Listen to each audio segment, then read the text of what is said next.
Guys, y'all may not recognize me without my blue work shirt on, but it's me. Uh, so this is the latest update on the Ford F350. Take a look at it, see what you think. Um, Feel free to comment on what y'all think caused the problem, and I'll look at the comments. But anyway, I have my own theory on it in the video, and yeah. Sorry about the glare. I had a little bit of oil on my camera. If you get a little oil on the camera, it just glares out the wazoo, but nothing I can do about it now. Okay, hope you enjoy the video. Talk to y'all later. All right, guys, I'm in the shop still with this F350. I got a couple short videos showing y'all what was going on here, but this is my F350 2001. It's just been painted, and then I decided the engine's been making a little funny noise knocking, but it's been running great. It just knocks when it's idling. It's got plenty of power. Just couldn't quite figure out what was going on. Thought it was just an injector problem, an injector knock.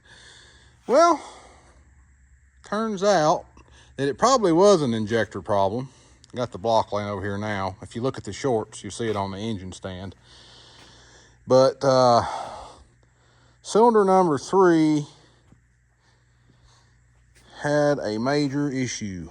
Let's see if I can find it here. Number 3. We think that the piston got washed by the injector. And you see the edge of that piston right there? It's all kind of curled up. I don't know if I'm trying to get it there. You can see it's worn really bad. Well, it also worn the cylinder wall really bad. So that's why we've had to tear it completely down, because it's going to the machine shop and get bored and sleeved. And they're going to check they're probably going to bore all of them 20 over and clean all the holes up, putting all new pistons and rings. And but anyway, you can see up here, this top compression ring, it's got a lot of up and down slop in it also. So whereas, well, all of them's got a certain amount, but that one is worn more than all the rest of them. So that's what makes me think it was an injector problem, because it was just one piston.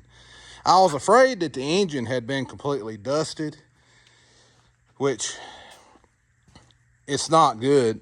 Don't run one of these on a 7.3. I'm putting the stop back on. Look in there, all the dirt, dust in there.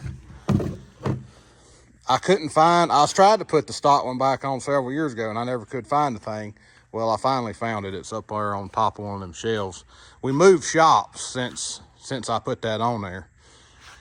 And our shop used to be over on my grandpa's dairy farm, but now we've got our own shop.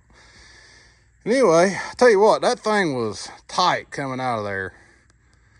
Ended up actually bending some of the fingers on the pressure plate. Probably should have unbolted the transmission from the cross member maybe and slid it back a little bit. That may be what we have to do to get it back in there.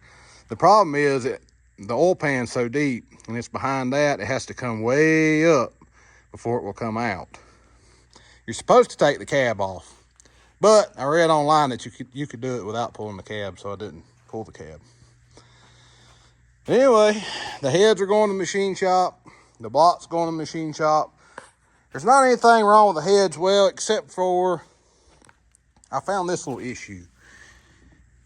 See the top of that valve right there? It's beat up real bad. All the rest of them are good. This one right here is beat all to pieces. So he's gonna have to put a new valve in it, and he'll surface the heads, make sure they're ready to go back on with new head gaskets and everything. I was gonna grab this rocker arm that ran. This is a number 7 exhaust. See that, how bad that's eat up?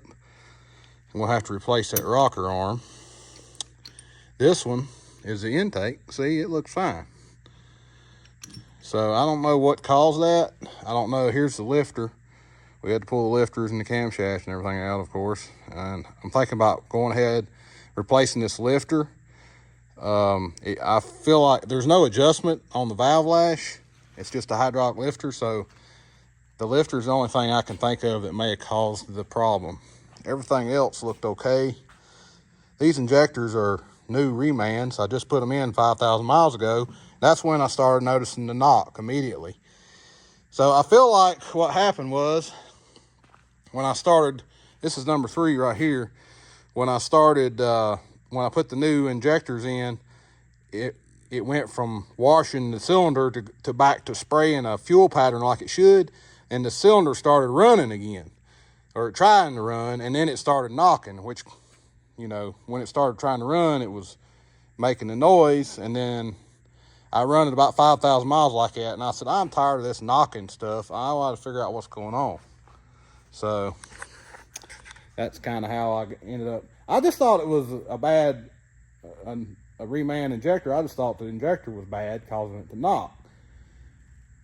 I wasn't expecting to get into all this, but I want to get it fixed, and this is the only way to fix it. So it's a good truck otherwise. I just, you know, rust is getting it some, but we went ahead when I had it painted, and I've actually got a video going and picking it up. I ain't never made the video, so, but I still plan on making the video if I ever get time of going and picking this up after it was painted. But we put new cab corners, new rocker panels, and everything on it, and it's still rusted. The original stuff's underneath rusted, but it's all right. It looks pretty good, and I'm just using it to deliver hay nowadays and haul hay to the farm when we're baling hay and stuff. So I don't use it like I used to. It used to be my daily driver. Now I got that Ram, which is doing really well, by the way. It's got 137,000 miles on it and no issues. That's as of now. Oh, one other thing I'm going to replace while I'm in here. This is the high pressure oil pump.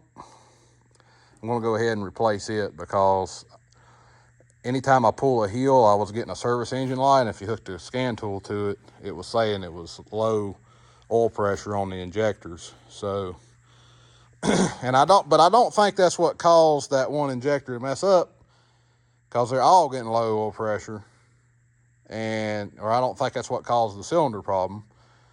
And it was only under hard acceleration I'd get that message, and I was just biding my time till I'd have to replace it. But